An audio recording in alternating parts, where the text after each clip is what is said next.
Hello, my dear students. Myself, Dr. Shweta Chand, Associate Professor in the Department of Chemistry, Christchurch College, Kanpur. Today, I will teach BSc first year, second semester, Unit 1, that is carbohydrate. As the name suggests, these are the hydrates of carbon. Hydrate means water molecule, hydrates of carbon, and its general formula is CxH2O का whole y, where x and y is some number. Examples देखेंगे हम, that is glucose और fructose. हम जानते हैं कि इसका molecular formula होता है C6H12O6 और जब हम इसको जनरल फार्मूला ऑफ कार्बोहाइड्रेट्स में रखते हैं तो हमको मिलता है C6H2O का whole 6. Now the other example is sucrose. Sucrose molecular formula is C12H22O11 and we keep this in a general formula of carbohydrate, we will get C12H2O का whole 11. Now the other example is acetic acid and its molecular formula is CH3COOH और जब हम इसको general formula of carbohydrate में रखते हैं यानी CxH2O का होल y में रखते हैं तो हमको मिलता है C2H2O का whole twice. Now the other example is raminose. Raminose molecular formula is C6H12O5 और जब हम इसको जनरल फार्मूला ऑफ कार्बोहाइड्रेट में रखते हैं तो हमको मिलता है C6H2O का होल 5H2. यहाँ पे हम देखते हैं कि जो रेमिनोज है ये कार्बोहाइड्रेट है because it's physical and chemical properties are similar to carbohydrate, लेकिन ये जनरल फार्मूला जो CxH2O का होल y है उसको फॉलो नहीं करता है, जबकि एसिटिक एसिड CH3COH वो जनरल फार्मूला CxH2O के होल y को फॉलो करता है यानी उसमें फिट होता है, लेकिन एसिटिक एसिड की physical and chemical properties carbohydrate के इक्वल नहीं होती है. सो इसलिए ये जो डेफिनेशन थी क्लासिकल डेफिनेशन ऑफ कार्बोहाइड्रेट जो है वो रिजेक्ट हो गई. Now the modern definition of carbohydrate. According to modern definition of carbohydrate, carbohydrates are optically active. Now what is optically active compound? Optically active compounds वो होते हैं जो कि प्लेन पोलराइज लाइट को राइट साइड या left side यानी clockwise और anti clockwise move कराते हैं, उनको हम ऑप्टिकली एक्टिव कंपाउंड कहते हैं. क्लॉकवाइज या एंटी क्लॉकवाइज जो मूव कराते हैं जिसको कि हम डेक्स्ट्रोरोटेटरी और लेवोरोटेटरी कहते हैं. और यदि कंपाउंड और किसी भी प्लेन पोलराइज लाइट को किसी भी डायरेक्शन में मूव नहीं कराता है उसको हम कहते हैं ऑप्टिकली इनएक्टिव कंपाउंड. क्वेश्चन होता है कि ये प्लेन पोलराइज लाइट क्या होती है. ये जो ऑर्डिनरी लाइट है ये हर डायरेक्शन में मूव करती है और जब ऑर्डिनरी लाइट को हम किसी प्रिज्म में से पास कराते हैं, that prism made up of calcite का, सो वो जो होता है एक ही डायरेक्शन में मूव करती है, that is known as PPL और plane polarize light. So carbohydrates are optically active polyhydroxy. Poly means many, hydroxy means OH group, aldehydes means CHO group, ketones means CO group or such substances which give these on hydrolysis. अगर carbohydrate में aldehyde functional group present होता है तो उसको हम कहते हैं aldose. ALD represent करता है एल्डिहाइडी ग्रुप को, OH रिप्रेजेंट करता है शुगर को. और यदि आपके कार्बोहाइड्रेट में कीटोन फंक्शनल ग्रुप प्रेजेंट होता है तो हम उसको कहते हैं ketose. KET represent ketonic group and OSE represent sugar. So पहला एग्जाम्पल आपका है ग्लिसरॉल्डिहाइड.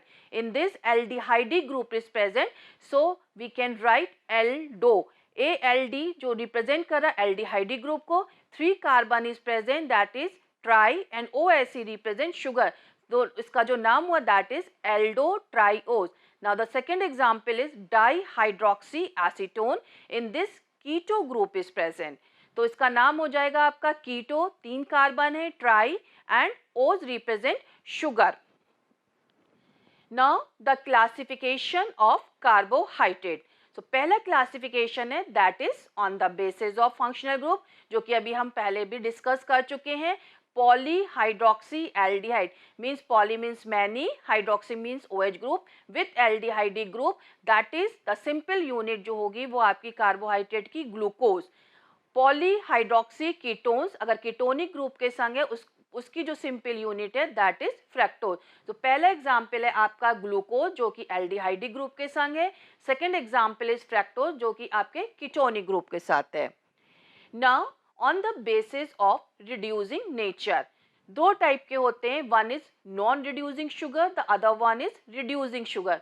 नॉन रिड्यूसिंग शुगर वो होते हैं जो कि आपके reagent, Tollens reagent, Fehling reagent को रिड्यूस नहीं कर पाते हैं, लाइक आपका sucrose, lactose. And reducing sugars are those that reduces tolerance reagent, Fehling reagent, and the examples are fructose, glucose and maltose. Next classification is on the basis of sweetness.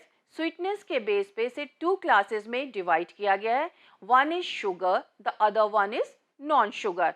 जो saccharide word है that is came from a Latin word sacrum which means sugar.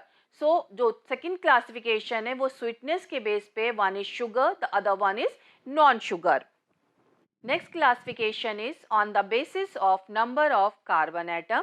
हम लोगों ने IUPAC जब naming सीखी थी तो उसमें हम लोगों ने सीखा है जब 3 कार्बन इज प्रेजेंट तो हम लोग ट्राई बोलते हैं, 4 प्रेजेंट तो टेट्रा बोलते हैं, 5 पेंटा, 6 हेक्सा, ये हम लोग पहले सीख चुके हैं। सो जब 3 कार्बन प्रेजेंट होते हैं that is known as triose, ose represent करता है शुगर को, 4 carbon is present that is known as tetrose, 5 is shows pentose and 6 carbon अगर प्रेजेंट होते हैं तो हम उसे हेक्सोज कहते हैं। और यदि हमारा एल्डिहाइडिक ग्रुप प्रेजेंट होता है तो हम उसको बोलते हैं एल्डोज। एल्डोज रिप्रेजेंट करता है एल्डिहाइडिक ग्रुप को। ये हमारा जो है एग्जाम्पल है जिसमें CHO लगा है एंड आपके जो है वो 4 कार्बन एटम लगे हैं, तो CHO को मिला करके हमारे टोटल 5 कार्बन हो गए। तो एल्डिहाइडिक ग्रुप रिप्रेजेंट कर रहा है एल्डोज को, तो एल्डो पेंटर ट्राई ओज, 5 कार्बन रिप्रेजेंट कर रहे हैं पेंट को एंड ओज रिप्रेजेंट करता है शुगर को। अगर हम एल्डिहाइडिक की जगह कीटोनिक ग्रुप लगा देते हैं तो हमारा जो नाम हो जाएगा वो हो जाएगा कीटोपेंटोज। इसी तरीके से अगर हम 4 कार्बन एटम ले लें और एल्डिहाइडिक ग्रुप के संग ले लें तो नाम हो जाएगा एल्डोटेटओज। इस तरीके से हम जो है on the basis of number of carbon atom हम जो है कार्बोहाइड्रेट्स की नेमिंग करते हैं। Next classification is on the basis of number of products on hydrolysis. They are of 3 types. One is monosaccharide. Monosaccharides are the basic structure unit of carbohydrate which cannot be hydrolyzed further into more simple sugar unit like glucose and fructose. अगर हम इसको hydrolysis करेंगे तो ये और hydrolyze नहीं हो पाएगा। Second is your oligosaccharide. ऑलिगोसैक्राइड को जब हम हाइड्रोलाइसिस करते हैं तो हमें मोनोसैक्राइड की सिंपल यूनिट जो है वो मिलती हैं जो कि हमारे 3 टाइप्स के हैं, डाइसैक्राइड्स, ट्राइसैक्राइड्स एंड टेट्रासैक्राइड। डाइसैक्राइड जैसा कि नाम शो कर रहा है, डाई माने 2, सैक्राइड्स मीन्स मोनोसैक्राइड्स के 2 मॉलिक्यूल्स ऑफ मोनोसैक्राइड यूनिट जब हमको हाइड्रोलिसिस पे मिलती है that is known as disaccharide. Examples are sucrose, maltose. Trisaccharides वो होते हैं after hydrolysis when we get 3 molecules of monosaccharide. Tri means 3 molecules. Example is raffinose. Tetrasaccharide, tetrasaccharides वो होते हैं after hydrolysis we get the 4 molecules of monosaccharide and example is tetracose. Now polysaccharides. The first monosaccharide, second is oligosaccharide and the third one is your polysaccharide. Polysaccharides वो होते हैं after hydrolysis we get the large number of monosaccharide. Monosaccharides की जब ढेर सारी units मिलती हैं after hydrolysis that is known as polysaccharides. Examples are starch, cellulose, gum etcetera.